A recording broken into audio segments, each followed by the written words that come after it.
yourbrand.ca, your community with Sheikha Rebecca. I recently sat down with someone with an interesting career, Kathryn, who is a doula with Them Latch. So welcome to the channel with me today, Kathryn from Them Latch. How you doing today? Good. Thank you for having me. Oh, I'm glad to have you. So first of all, tell us exactly what a doula is, and you're a doula. Yes. So can you explain that for people that aren't sure? Absolutely. That's a great question to start off with. So a doula is a non-medical support person for the whole perinatal period. So whether that's when you are first pregnant, during birth, we support during birth, or postpartum up to 18 months postpartum. And we are there to support you in very practical ways. Our motto is to basically fill the gap. The things that the medical professionals would love to do because they have such big hearts and want to help, but can't because they're busy doing the medical side of things. We are there to support emotionally, answer questions, be there to make sure that you feel like you can advocate for yourself and that your wishes are heard, and practical things like in the postpartum period, like doing your laundry and the dishes and cleaning and taking care of older siblings perhaps, so that you can focus on resting, recovering, and bonding with your baby.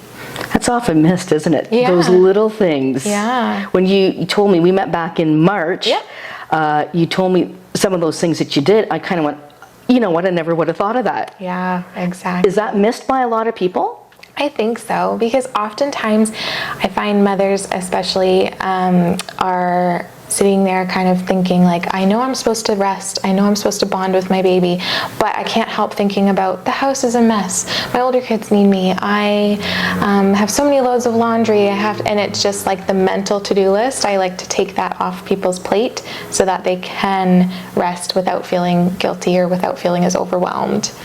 Yeah, absolutely. Yeah. That's a step that a lot of people miss, I think. Absolutely. That's why I said we want to fill the gaps and help do those things that sometimes get missed. So what made you decide to do this? So interesting story. I had never seen birth. I had always been babysitting, and even from the time that I was a little kid, when people asked, what do you want to be when you're older? I was like, a mom. I just loved the idea of it, and was always helping my own mom. We had a big family, and but I had never seen birth. Ever. We never learned really much about it in school or anything. And then my sister, back when I was still a teenager, one of my older sisters was having her first, and she invited me to stay with her for about 5 months, and I was there for the birth, I was there for everything. Wow. And it just I was forever changed. It was the most incredible experience. And even after that, I went to university and was studying to become a teacher. And anytime I had a spare moment, I was always researching birth and pregnancy and postpartum. I'd finish my class on education and come back and want to learn about birth. Wow. So that's kind of what lit a fire under me. And then eventually I decided, okay, I'm going to pursue this professionally. So when you pursued it professionally, you took course. How long did that take for you to do? Yeah, so I pursued it professionally. I started in 2023, and yes, I was taking courses, so I'm officially certified and insured now. Oh, okay. Yeah. And that's important too, to be insured? I think so. Yeah. I mean, it's not required, but most people look for that. So I try to do that just to maintain a professional aspect and make sure everybody is safe and covered. So how long is that course that you took? So the course itself was an online virtual thing. So you had to show up in person, but it was virtual. And that was a week. And then after that, the rest is self-paced. So you can finish it in a couple months, or you have up to 3 years to do it. Oh, really? Yeah. Okay. Yeah. Well, that's good to know. And you recommend everybody do something along sort of course. Yeah. Well, I guess yeah. Is it becoming more popular? Absolutely. Yeah. And like we said kind of at the beginning, where we're kind of filling the gaps between the stuff that even if you have a midwife, it's a little bit more personal, but they are responsible medically, whereas a doula is not responsible for anything medically. So we don't have medical training, so we're able to do the more hands-on, one-on-one things.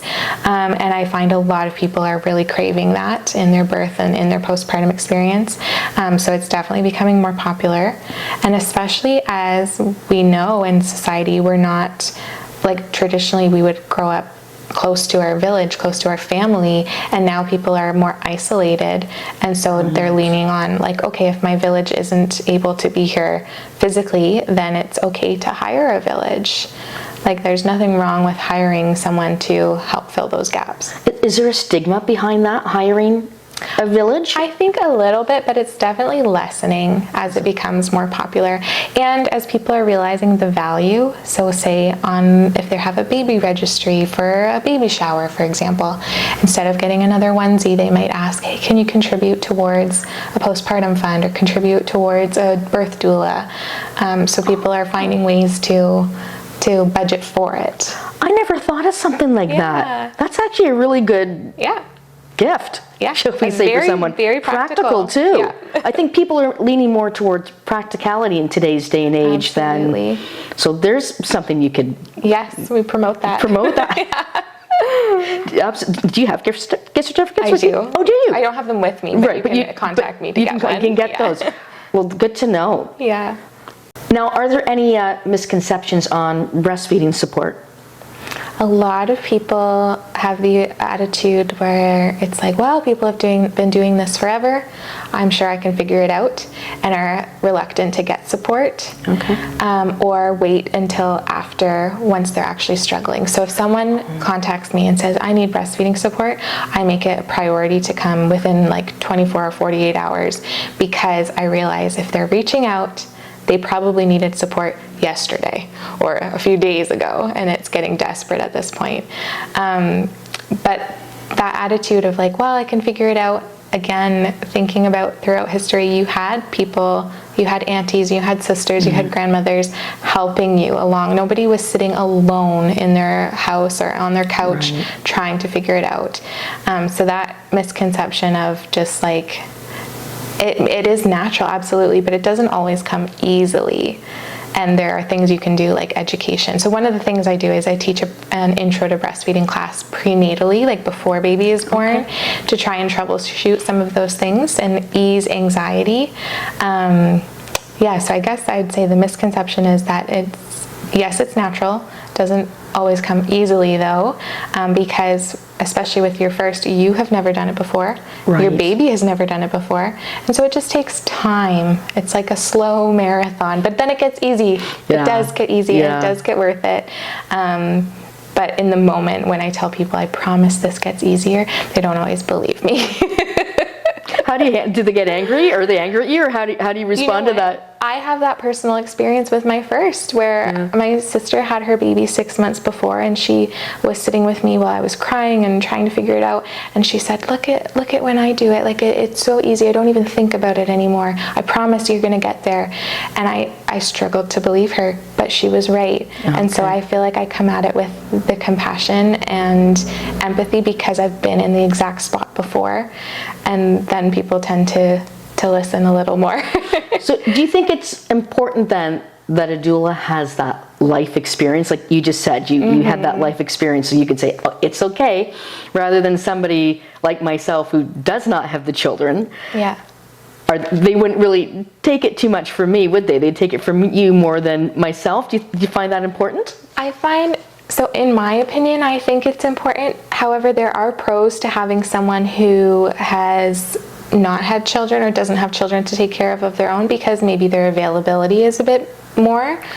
Right? So not to say that it's required, it just depends on what you personally value. If you feel more comfortable with someone who's been through it and been in your shoes, then pay attention to what's important. Especially because with a doula, you are inviting someone into a very personal time of your life.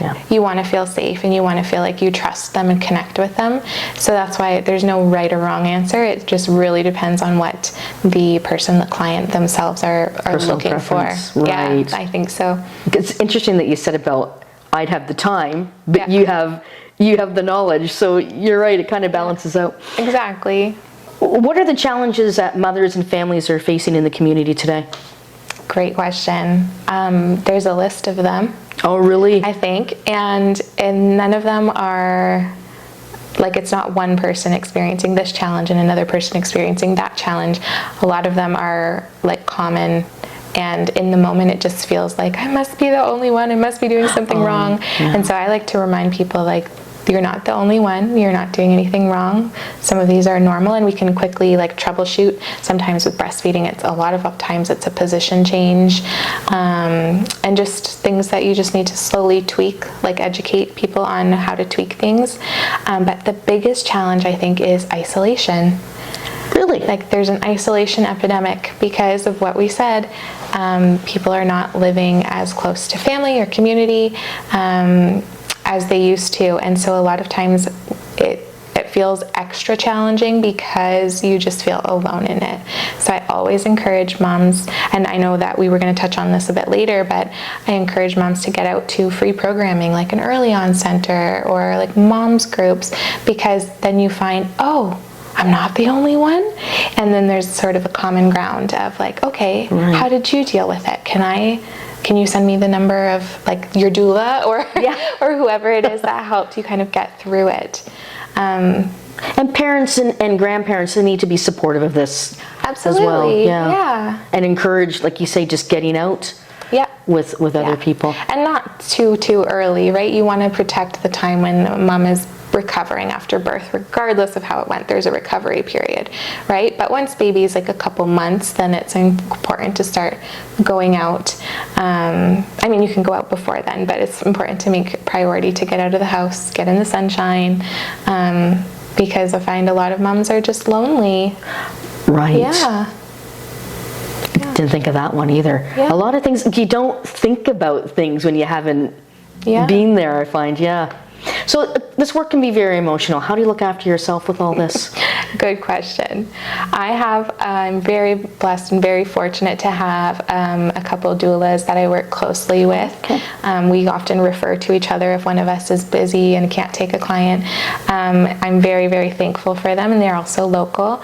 So I always tell people, if I'm busy or if I'm not the right fit, I can recommend others who are. And it's very important to have someone who understands when you need to debrief after a birth. If it was really hard and it was like you said, emotional to see someone struggling, or to see it maybe not go the way that they had hoped, right?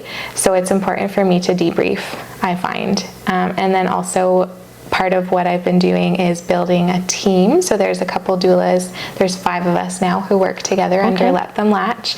And for me, I feel like I say yes because I want to help everybody. And I realized quickly, I'm going to burn out if I do that. So I've brought on team, someone who does 2 people who do breastfeeding, someone who does postpartum support in the daytime, someone who does postpartum support in like overnights, so parents can sleep a little bit more. So that's how I protected myself, was saying, I can't do all of this physically. I'm going to burn out and not be present for my family. So having people that I can train, other doulas, certified doulas who can do the work, and just learn to share it and delegate. No, you're there during the birth yourself? Yeah. Okay, by yourself, or is there a midwife with you as well? Yeah, so because I'm not medically trained, I'm a support person. Okay. So there would either be an OB/GYN, or a midwife there that's responsible for delivering the baby. And then I'm there to support the parents, both of them, the birthing person and this partner if applicable, because it's emotional to see your partner, someone who you love so much, in pain and not really know how to help. So often I'm telling partners, hey, try doing a hip squeeze, or try pushing on their back, or try giving a massage, so that they feel like they can actually do something productive to help with the intensity. And you said you've noticed an uptick in this over the past little bit? Absolutely. In the last, 5 or 6 years, a major shift? Absolutely. It becomes more common knowledge. People are budgeting for it more and realizing there's statistics that if you have a doula, you are less likely to have a C-section, you're more likely to have a positive experience, regardless of how it goes. How you feel is important, right? You're more likely to have a vaginal birth. They're more likely to just report a positive experience, more likely to do it unmedicated if that's your goal. Are people going more unmedicated? It depends on Depends on the person? Yeah. But what I say is if we always do a birth mapping session beforehand, so we kind of say, what is your ideal? In an ideal world, how do you want it to go? Okay. And I try and do everything I can to empower them to have that experience. What's the most ideal way that people want it to go? I'm curious. It really depends on the person. Does it? Yeah. Yeah. But if someone says to me, I really want to do this without medication, without any pain relief, I want to just do it, then that's important for me to like inform the nurses or inform the midwife or encourage them to have the conversation in advance with their team, their medical provider, to say, hey, please don't bring it up or dangle it in front of my face. Like, don't bring it up unless I bring it up. Okay. Things like that, so that I'm not making decisions for people or talking for people, Right. but trying to empower them to reach their goal, whatever their goal is.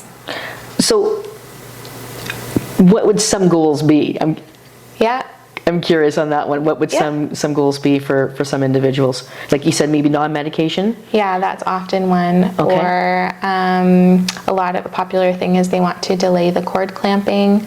Oh, okay. So once baby's out, they want baby to get all of the nutrients from the placenta before it's clamped and cut. That's really important for a lot of people. Okay. Yeah. And how are they educating themselves in all this? Some of it is what I do during my prenatal Okay. visits. A lot of times people are just doing research and finding, I don't know, I want to say like social media, you get a lot of people's opinions. So you have to use Right. discernment to find what is actually factual. But you can look on like the associations of like midwives or not associations, like the College of Midwives, Okay. or like you can find reputable sources to get that information, or even asking your midwife or asking your OB or whoever your provider is. Okay. So in today's day and age, what does empowerment look like for mothers? Another great question. Good one. Yeah. Curious about some of these. Yeah. Yeah. So empowerment, I think, is helping mothers feel like nothing is happening to them, but that they are an active participant in what's going on. Okay. So for example, if someone comes into the room, a medical provider, and says, okay, I'm going to check you now, it feels like they have no choice. So what I might do is say, are you okay with that? Where I'm not making a decision for anybody, but just looking directly at the mother and saying, are you okay with that? So that they feel like they have an opportunity to say, yes, that's fine, or actually, no, I'd like to wait. Okay. Unless there's a medical reason. Right. But just so that they feel like, oh, I'm in charge, I can make choices, I can accept or decline, I can ultimately be in control. Because sometimes mothers come to me after, if they've had a traumatic birth, and just say like, I felt like the room was just spinning and everything was happening so fast and no one explained anything and I was just scared. So basically you have to have a passion for your job though. Absolutely. Don't Yeah. get into the field unless you have a passion for what you're doing, especially with childbirth. Yeah, because they're long hours, right? Like often we say the doula is the first person to arrive and the last person to leave. Really? Yeah, because we want to make sure that you are seen through and have someone consistent, whereas nurses may have to change shifts, midwives may have to change shifts. You're trying to, within reason, stay there the whole time so that the family has a consistent person who knows them, knows their wishes, wants and like knows their story and their fears and their hopes and their dreams, and is not making sure, because you can't guarantee anything, but doing everything they can to make sure that that happens. And so because of that, they're long hours, and a lot of doulas burn out. Okay. So if you're not having the passion for it, you might do it a year or two and say, okay, I'm burnt out, I'm done, I can't keep going. So like you were saying, even in taking care of yourself as a doula is important, and the passion for it, because it requires sacrifice to be away from your family. For me to be away from my kids for a day, like overnight, Right. And you're on call, so you just kind of get up and go when baby, you can't predict. No. Usually you can't predict when baby's coming. Right, right. So, And you're with these families at the very beginning? When does it start for you with these families? good question. So it starts when people hire me. I say the moment someone hires me, then I am there for them kind of 24/7 Okay. as a virtual emotional support. Sometimes people hire me when they're 36 weeks pregnant. Sometimes people hire me when they're 2 weeks pregnant. Okay. It really depends. But I always say it's never too early to hire a doula, because my motto is that it should feel like a relationship, not a transaction, right? So Right. you want to have time for that relationship to build. And you're like accessible, like how are you accessible? Chat, messenger, or Yep. Yeah, virtual even, or yeah? Usually I say text or call. Okay. Because sometimes even it's like, oh, I had an appointment and it felt rushed and I just feel upset. I need someone to talk it through with. I could be there for that, to debrief and say, okay, maybe next time let's write a list of questions, and so that you can say to your provider, hey, I have these questions, I'd like to get through them before this appointment's over. Yeah. With respect and kindness, of course. Right. Yeah, but just Right. kind of making a game plan for you to have your voice heard. So what do you wish every mother could hear after giving birth? I think I would say it gets easier. Okay. Yeah, in the moment, it's so, like I said, even with breastfeeding, if you're planning to breastfeed, or just the recovery from birth, it feels all consuming, and your baby is waking and you've never done this before, or if you've never done it with multiple before, like depending on your situation, just to know that mothers kind of a few months down the line are going to say, I'm living proof. It does get easier, and just to take it one day, one feed, one night, 1 hour at a time. So where and how can people connect with you? Which is the easiest way? Whatever is easiest for them. I try to show up on multiple different platforms, different Okay. ways. So my website is www.letthemlatch.com. Nice and easy. Has an inquiry form right on it, so that comes right to me. But if it's easiest to just pick up your phone and send a text message, that is fine. Sometimes people do that, or call. But a lot of people find me on Instagram. So what's next for you then? I touched on it a little bit, but Let Them Latch is growing, which I'm so thankful for every person that trusts us and welcomes us into their story. So the team is growing, like I mentioned, so I think that's where I'm focusing next, is how can we serve more families, but still in a way that is authentic and genuine, and not just growing for the sake of growing, but growing when there's a need. So I kind of fill up everybody's schedule, everyone feels good and manageable, and then when it gets to the point where it's like, okay, it's too much, then I think, okay, what's the next step? So what's next for me is kind of hoping and praying that the next person comes along at the right time, but just continuing to serve and yeah, figure out how we can serve as many families as those who need it. Yeah. If anybody is interested in becoming a doula, what are the steps they have to take? I have people who reach out to me often, and I always encourage them to start with the training kind of course, just to have it under your belt and have some sort of feet to stand on. And then it comes with like building your business. Sometimes, like when I started, I was working under a friend, and so she kind of mentored me along, and then when I was ready to launch Let Them Latch, then I went out on my own. Yeah, so It's best to get that experience first, right? Yeah. I think so. Yeah, because Definitely. you learn every birth that you go to, you learn so much. Even if you've only been to like 3 births, so only served 3 clients, that's more than most people would ever see, right? You can learn so much from that. And then from there you kind of learn what's normal, what's not, when to recommend that they seek help from a medical provider. Well, thank you so much for coming. Really appreciate it. You spread a whole light on what you do, what a doula is, and I think many people will be interested, and again, this is a learning experience for me too, so I really appreciate it. Thank you so much for having no me. problem. Such Thank an you. honor. Oh, well, such a privilege. Thank you.